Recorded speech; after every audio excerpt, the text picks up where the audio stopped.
ఇప్పుడు ఆవిడ ఎగ్ దోశ కర్రీతో తిన్నారా? మరి కర్రీ పోర్షన్ అని అడగరా? ఇప్పుడు మీరు ఈ క్లిప్ చూసారు కదా, మాధురి గారు ఎంచాము మార్నింగ్ ఎగ్ దోశ వేసుకొని అక్కడ కర్రీ లంచ్ అదే మార్నింగ్ ఎగ్ దోశ అయితే ఆవిడ వేసుకున్నారు. దానికి తగ్గట్టు ఈ ఎగ్ దోశలోని మధ్యాహ్నం సంబంధించిన కర్రీ ఏదైతే ఉందో ఆ కర్రీ ఫుడ్ మానిటరింగ్కి ఉన్న దివ్యని అడగకుండా ఇప్పుడు మార్నింగ్ బ్రేక్ఫాస్ట్లో మాధురి గారు ఎంచాము ఎగ్ దోశ తిన్నారు. ఈ ఎగ్ దోశలని కర్రీ వేసుకొని తిన్నారంట. ఆ కర్రీ అడగకుండా తీసుకున్నారు దట్టు. ఎందుకంటే ఫుడ్ మానిటరింగ్ ఎవరైతే ఉన్నారో కంప్లీట్గా అబ్జర్వేషన్ ఆవిడ దగ్గర ఉంటుంది. అది కూడా దివ్య. ఆల్రెడీ వాళ్ళకి డిస్కషన్ స్టార్ట్ అయ్యి ఆ డిస్కషన్ స్టార్ట్ చేసింది కూడా మాధురినే. ఈ మాధురి గారు ఏదైతే చేశారో ఇప్పుడు ఆమెకే తిరిగి రివర్స్ అయింది అని నాకైతే అనిపిస్తుంది. ఇప్పుడు నా దృష్టిలో మాధురి గారు ఏదైతే చేస్తున్నారో అది 100% కంప్లీట్గా రాంగ్. ఈ విషయం మీద నాగార్జున గారు సీరియస్ అయితే ఓకే, లేదు అనుకుంటే మాత్రం ఆమె విత్ ఇన్ ద 1 వీక్లో ఈ వీక్ ఉండి నెక్స్ట్ వీక్ డెఫినెట్గా ఆవిడ ఎలిమినేషన్కి అయితే మాత్రం ఖచ్చితంగా ఉంటుంది. ప్రతి ఒక్కరికి ఇప్పుడు ఛాన్స్ వస్తుంది. నెక్స్ట్ వీక్ ఎవరైతే నామినేషన్ చేయాలనుకుంటున్నారో వాళ్ళందరూ చేస్తారు. విత్ ఇన్ ద వీక్ 1 వీక్లోనే అవి బయటకు వచ్చేస్తుందేమో నాకైతే అనిపిస్తుంది. The way of behaviour, the way of treating to house mates అనమాట.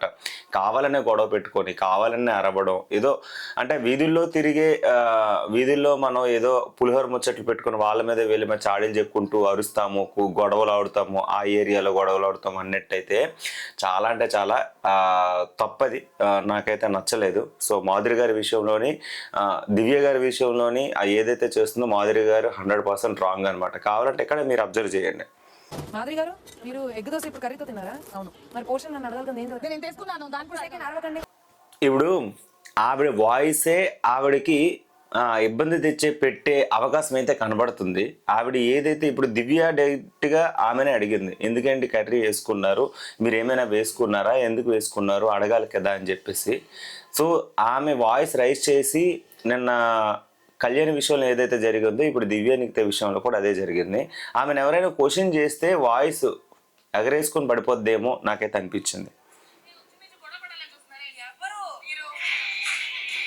వచ్చిన నుంచి ఎవరు గొడవ పడుతున్నారు, ఎవరు సీన్ క్రియేట్ చేస్తున్నారు, ఎవరు కావాలని టార్గెట్ చేస్తున్నారు కనబడుతుంది కదా.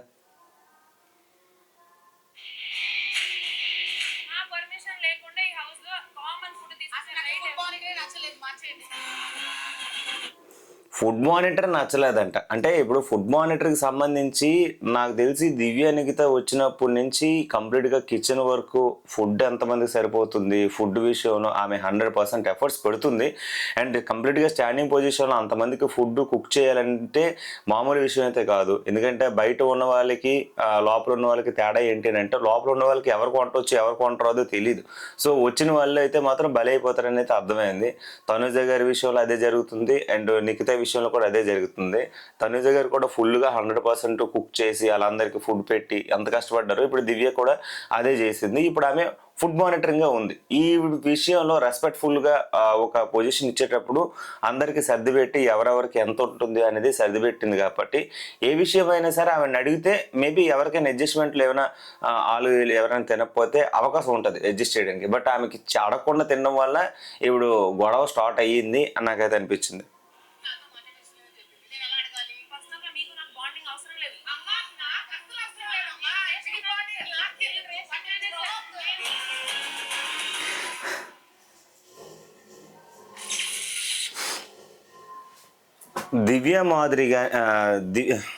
దువ్వాడ మాధురి గారు, మీరు అస్తమానం బాండింగ్ అనుకొని ఉండకండి. అయిపోయింది, ఒక ఎపిసోడ్ వరకు అయిపోయింది, 1 డే అయిపోయింది. వాళ్ళ బాండింగ్స్ గురించి తిట్టారు, ఆల్రెడీ తెలుసుకొని వచ్చారు. హౌస్ మేట్స్లో ఎవరెవరితో ఉన్నారు, వీళ్ళతోటి వీళ్ళ బాండింగ్ ఏంటి, వాళ్ళ బాండింగ్ ఏంటి, ఇంకా డీటెయిల్డ్గా తెలుసుకొని వాళ్ళని టార్గెట్ చేయడం ఏదైతే ఉందో చాలా అంటే చాలా వరస్ట్ థింగ్ అని నాకైతే అనిపిస్తుంది. ఎందుకు బాండింగ్ అంటే ఇప్పుడు వాళ్ళు 24 hours హౌస్లో మనుషుల మధ్య ఉంటారు. బిగ్ బాస్ ఇచ్చే గేమ్స్ కాకుండా వాళ్ళు మాట్లాడుకోవడానికి ఏదైతే ఉందో ఎక్కువ టైము వాళ్ళతోటే మాట్లాడతారు. సో దానివల్ల సంథింగ్ బాండ్స్ క్రియేట్ అవుతాయి. మనకి బిగ్ బాస్లో అదే కనిపిస్తుందని అంటే మరి యాజ్ ఏ కొన్ని ఉంటాయి, డ్రామా ఎలివేట్ అవ్వాలి అండ్ లవ్ ఎలివేట్ అవ్వాలి అండ్ రొమాంటిక్ ఎలివేట్ అవ్వాలి. ఇవన్నీ టీఆర్పీ ప్రకారంగా ఎవడైతే బిగ్ బాస్ ఎడిటర్ ఉన్నాడో ఆడు కట్ చేసుకుంటూ అవే చేస్తాడు. హౌస్లో చాలా జరుగుతాయి. ఇప్పుడు మీరు కూడా వెళ్ళారు కదా, ఎవరితోటో ఒక రకంగా ఫ్రెండ్షిప్ అయినా మినిమం ఫ్రెండ్షిప్ అయినా మీకు బాండ్ క్రియేట్ అవుతుంది. అది క్రియేట్ అవ్వకుండా అయితే మీరు రారు విత్ ఇన్ ద 1 వీక్లో. కావాలంటే నేను ఈ మాట ఏదైతే ఉందో ఆ మాటను అండర్లైన్ చేసుకుంటా. మీరు బయటకు వచ్చేటప్పుడు ఎవరితో బాండ్ పెట్టుకోకుండా వచ్చారంటే నిజంగా మీరు గ్రేటే. ఉన్న 1 వీక్ అయినా సరే మీరు బాండ్ పెట్టుకోకుండా బయటకు వచ్చారు అని అంటే మాత్రం నిజంగా మీరు గ్రేటే. నెక్స్ట్ వీక్ ఎలాగో మీరు వచ్చేస్తారు, అది 100% రైట్. కానీ ఈ 1 వీక్ కూడా మీరు ఏదైతే సెట్ అని అవుతున్నారో, ఇప్పుడు 1 వీక్ ఉండి నెక్స్ట్ నామినేషన్లో వరస్ట్ కేసులు లెక్కేసుకుంటే ఓ 11 రోజులు మీరు లోపల ఉన్నట్టే.